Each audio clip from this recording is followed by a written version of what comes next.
दोस्तों कहते हैं कि कोई बेटे के लिए परेशान है तो कोई बेटे से परेशान है। दोस्तों आज जो कहानी हम आपको सुनाने जा रहे हैं, यह कहानी सुनने के बाद आपकी आंखें भर आएंगी।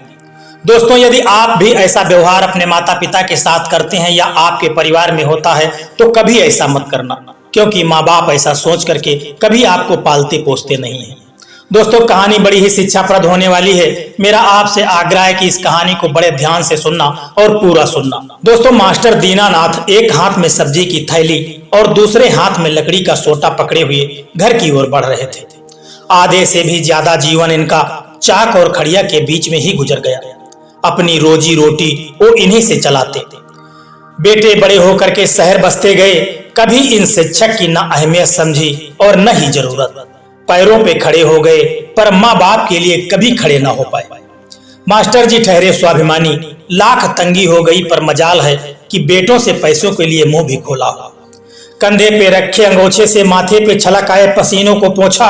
रास्ते में जो भी मिलता सब प्रणाम, मास्टर साहब प्रणाम। मास्टर साहब कहते हुए आगे बढ़ जाता। गांव में इज्जत तो बहुत थी पर आमदनी जो 10 साल पहले थी वही आज भी थी। जब गांव के लोगों का जीवन स्तर नहीं बढ़ा तो बच्चों की फीस क्या खाक बढ़ाएंगे। अगर फीस बढ़ाने का सोचा भी तो बच्चों को स्कूल ही छोड़ना पड़ जाएगा। बस जिंदगी की गाड़ी किसी तरह से चल रही थी। यही सोचते सोचते मास्टर साहब घर आ गए। बाहर से ही अपनी पत्नी जो थी उसको आवाज लगाई, अरे भाग्यवान, यह लो सब्जी की थैली और जरा एक लोटा पानी लेती आना। बाहर बहुत गर्मी थी। अंदर से उनकी पत्नी लोटा लेकर के आई और मास्टर साहब के हाथों में उस लोटे को पकड़ा दिया। मास्टर साहब ने पानी पिया। अपने पति को हैरान परेशान देख करके पत्नी का कलेजा मुंह को आ गया। कितनी बार कहा है कि जोश मत दिखाओ, शाम को सब्जी ले आते तो कौन सा पहाड़ टूट पड़ता।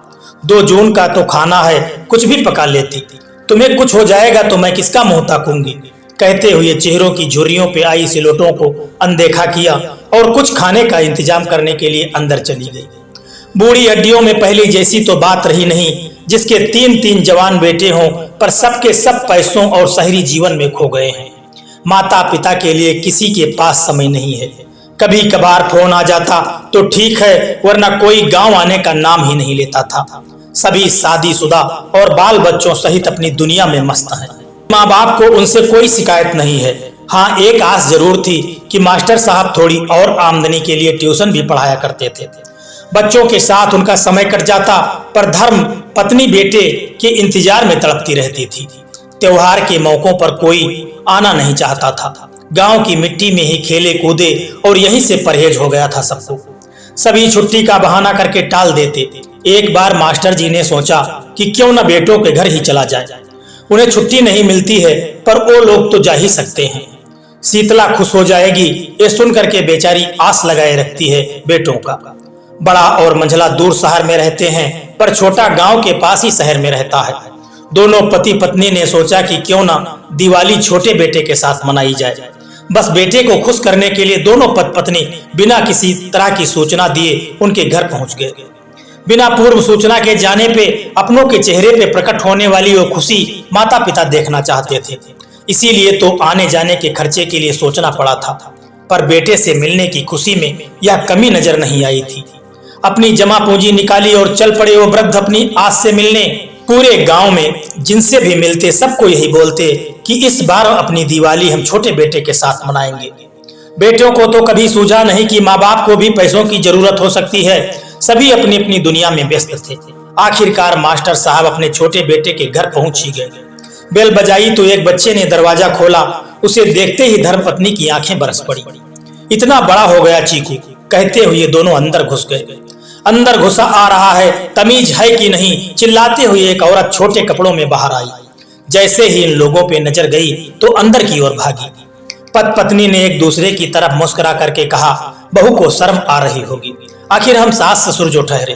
पर अंदर से छोटे बेटे के साथ जब उसी कपड़े में वो बाहर निकली तो मास्टर जी ने शीतला की तरफ ऐसे देखा मानो उनकी आंखों में कितने सवाल हो। बेटे ने न हालचाल पूछा और न ही अचानक से माँ बाप को देखने की खुशी ही दिखाई।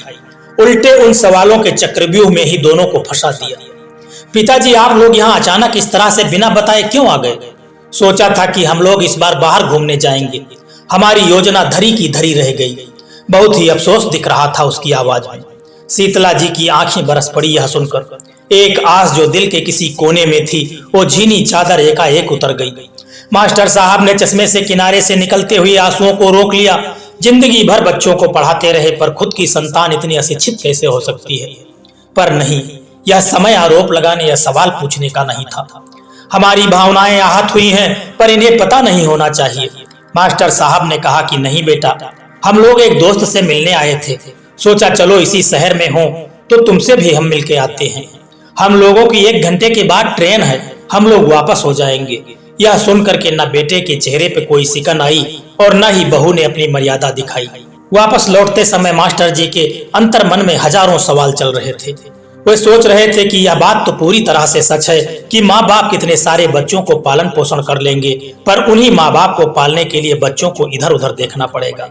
माता पिता की आस का भरोसा सब कुछ बिसार चुके थे ये लड़के। इनकी संतानें सब बिल्कुल इस तरह से ऐसे व्यवहार के साथ पेश आएंगी, कभी इन्होंने सोचा भी नहीं था। दोस्तों, इस तरह से यदि आपके साथ होने लगे, आप भी कभी बुजुर्ग होंगे और आपका भी कोई बेटा होगा और वो यदि आपके साथ ऐसा व्यवहार करने लगे तो आपके दिल पर क्या बीतेगी, आप इसकी जरा कल्पना कीजिए। जो आज व्यवहार आप अपने माता पिता के साथ कर रहे हैं, कभी यही व्यवहार जब आपके साथ होगा तो आपको बड़ा दुख होगा और बड़ा ही दर्द होगा। दोस्तों, इसीलिए कहते हैं कि माता पिता को ईश्वर की तरह पूजना चाहिए। दोस्तों, यह कहानी बड़ी छोटी सी थी, लेकिन इसमें ढेरों शिक्षाएं हैं। यह शिक्षा आपको कैसी लगी है? यह वीडियो यदि आपको अच्छा लगा है तो एक प्यारा सा कमेंट करके जरूर बताना, और यदि वीडियो आपको पसंद आया है तो वीडियो को एक लाइक करके चैनल को भी सब्सक्राइब करने की कृपा कर देना। जय श्री कृष्णा, राधे राधे।